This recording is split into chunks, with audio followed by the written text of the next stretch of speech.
आणि मातांनो अशी ललकारे ऐकतात ज्यांचं स्मरण होतं असे हिंदू हृदय सम्राट बाळासाहेब ठाकरे यांच्या चरणी नतमस्तक होऊन मी कुमारी यज्ञवर्षा विकास नरवडे आपणासमोर विषय मांडते हिंदू हृदय सम्राट बाळासाहेब ठाकरे। आज मी आपणासमोर हिंदू हृदय सम्राट बाळासाहेब ठाकरे यांचा रणशिंग फुंकायला उभी आहे, कारण बाळासाहेब ठाकरे हे फक्त नाव नाही तर तो एक इशारा आहे जो समजला नाही तो इतिहासात नामशेष झाला। महाराष्ट्र, मराठी मनाचा मावळ मातीचा महाराष्ट्र, मातीत वसणाऱ्या तेजोमय रचलेल्या कुंकुम करंडकाचा धगधगता इतिहास उरात घेऊन पेटणारा महाराष्ट्र, छत्रपती शिवाजी महाराजांचा महाराष्ट्र, हे महापुरुषांचं राष्ट्र आहे म्हणून महाराष्ट्र। या महाराष्ट्राला आरंभापासून संघर्षाचा वारसा लाभला।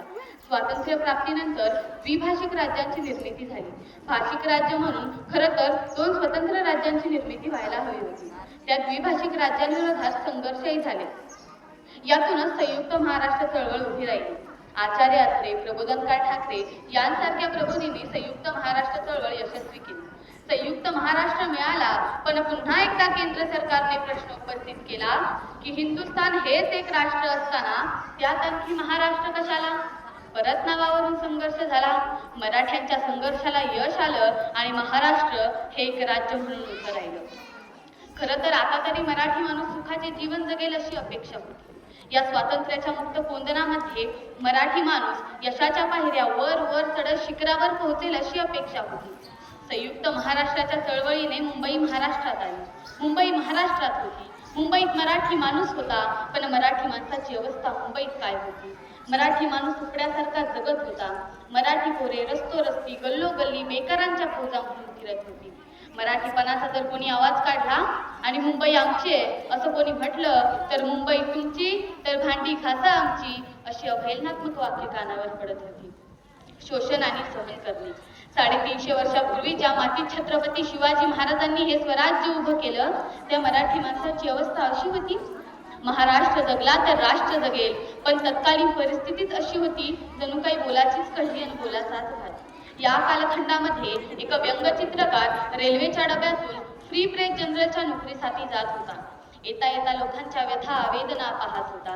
त्याच्या डोळ्यांना मराठी माणसांची ससे होलपट दिसत होती। मराठी माणसांचे प्रश्न मांडावेत आणि त्यांच्यावर आवाज उठवावा असं आतून आतून राहून येत होतं। त्याचा कुंचला त्याला गप्प बसू देत नव्हता। बघता बघता कुंचल्यांचे फटकारे उडू लागले आणि अनेकांच्या पोटात कळ येऊ लागले। फ्री प्रेस जनरलने त्यांच्या व्यंगचित्रांवर बंधनं घातली, मर्यादा टाकल्या, पण मर्यादेत राहणारा तो पुरुषच नव्हता। बेधडक आणि बेदरकार माझ्या मातीचे प्रश्न जर मला मांडता येत नसतील, माझ्या माणसांचे प्रश्न जर मला मांडता येत नसतील तर ही नोकरी मला नको असे म्हणून तो ताडकन बाहेर पडला आणि 13 ऑगस्ट 1960 ला मार्मिक या व्यंगचित्र साप्ताहिकाची सुरुवात झाली। मराठी माणसांचे प्रश्न मांडण्यासाठी हक्काचं व्यासपीठ तयार करणारे हिंदू हृदय सम्राट बाळासाहेब ठाकरे। 80% समाजकारण आणि 20% राजकारण हा फक्त जप नाही तर तो शिवसैनिकांचा श्वास होता। एक पक्ष, एक झेंडा, एक विचार म्हणजे हिंदू हृदय सम्राट बाळासाहेब ठाकरे। शिवसेना प्रमुखांनी सर्वात पहिलं कार्य जर कोणतं केलं असेल तर जे झोपले होते ते जागे केले, जे जागे होते ते उभे केले, जे उभे होते ते चालते केले, जे चालते होते ते पळते केले, जे पळते होते ते पेटते केले आणि मराठी माणूस मराठी अस्मितेसाठी खांद्यावर भगवा ध्वज घेऊन उभा राहिला। मराठी तरुण बाळासाहेबांच्या भोवती गोळा झाली। प्रबोधनकार ठाकरे यांनी त्यांच्या संघटनेचे नाव शिवसेना ठेवा असे म्हटले, कारण छत्रपती शिवाजी महाराजांची सेना, छत्रपती शिवाजी महाराजांच्या विचारांची सेना, छत्रपती शिवाजी महाराजांसारख्या अन्याय अत्याचार यांच्या विरोधात लढणारी सेना शिवसेना।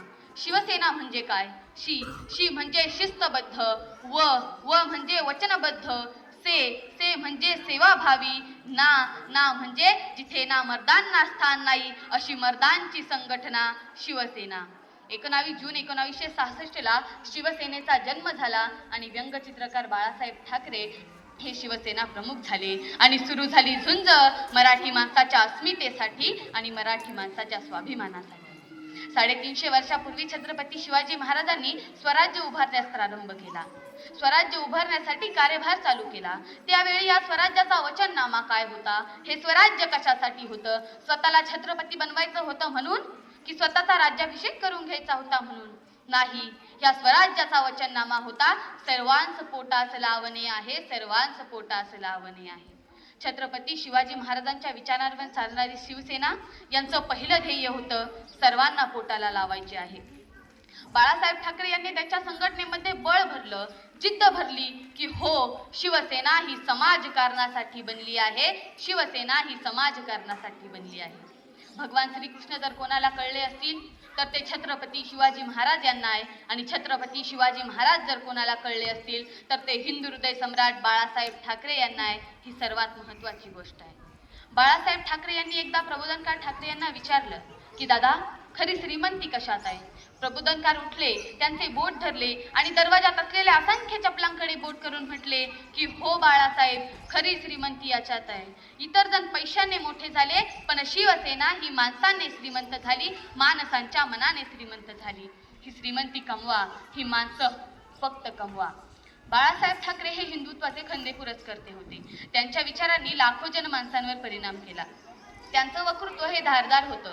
सामना या वृत्तपत्रातून त्यांनी आपले विचार फरखडपणे मांडले. त्यांचं भाषण म्हणजे थेट हृदयाला भिडणारं आणि मुद्देसूद असायचं. त्यांच्या भाषणामध्ये विनोद, मार्मिक टीका आणि देशभक्तीचा संगम असे. ते फक्त नेते नव्हते, तर ते लोकांचे कैवारी होते. त्यांच्या नेतृत्वाखाली लाखो मराठी तरुणांना दिशा मिळाली. बाळासाहेब ठाकरे म्हणजे सभ्यतेच्या चौकटीत बसणारा नेता नाही, तर अन्यायांच्या विरोधात संपूर्ण व्यवस्थेला आव्हान देणारा वाघ होता, वाघ. बाळासाहेब ठाकरे म्हणजे एक नाव नाही, तर ती एक विचारसरणी आहे. त्यांचे विचार आजही आपल्या सोबत आहेत. चला, त्यांच्या विचारांचा वारसा पुढे नेऊया आणि या महाराष्ट्राला अधिक सामर्थ्यवान बनवूया. जय हिंद, जय महाराष्ट्र, जय शिवसेना. हिंदू हृदय सम्राट बाळासाहेब ठाकरे अमर राहोत, अमर राहोत.